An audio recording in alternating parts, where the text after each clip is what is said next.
Hi everybody, Brother Walker here. This is a quick tutorial to show you how to enter your grades in the gradebook in WISE. Most of you already know how to do this, but I have a couple tips that might streamline this process for you, especially if you have a large class that can simplify this for you.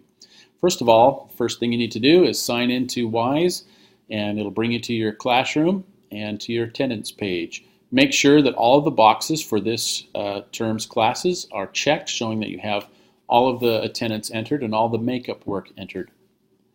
Once you've got all of their attendance in, just click on the gradebook. The gradebook page is going to show you all the things that a student needs to do in order to receive credit for seminary this year, including attendance, reading, and the learning assessment.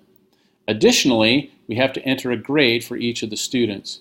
I typically give my students an A unless there's a significant reason not to, so I'm just going to click A over here.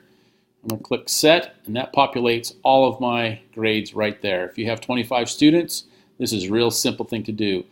Also helpful is to click the All Attendance button. When you click that, it'll populate all of your students that have a 75% or better and show that they've received that particular criteria. If you click on the No Attendance for the students that don't have their attendance, as seen over here, then that shows that they still have some makeup work to do.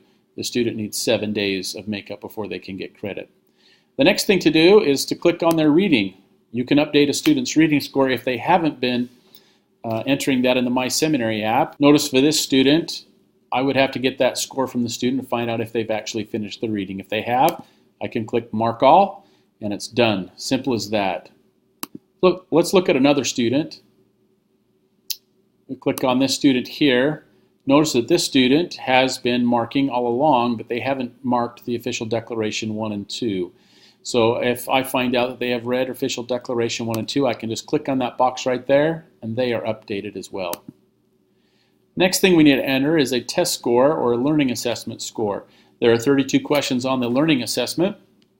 If a student got a 32 out of 32, I could click 100, and they would have a 100%. If a student missed 8, that would give them a score of 24 out of 32. You take that number 24, divide it by 32, and that's going to give you a percentage score of 75. You'd want to enter that score here as a 75.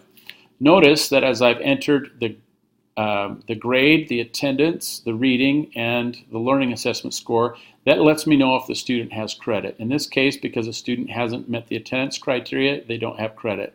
In the case of this student, they do have attendance, they do have the reading, and they have a passing assessment score, so they would receive credit. Once you've updated the grade, the attendance, the reading, and the test score for all of your students, just come up and click Save, and all of that will be recorded in WISE, and your grades are good to go. That's all there is to it. If you have any questions, feel free to give me a call, 843-693-5820. I'm very happy to help you to finish out your year successfully. Thanks a lot. Bye-bye.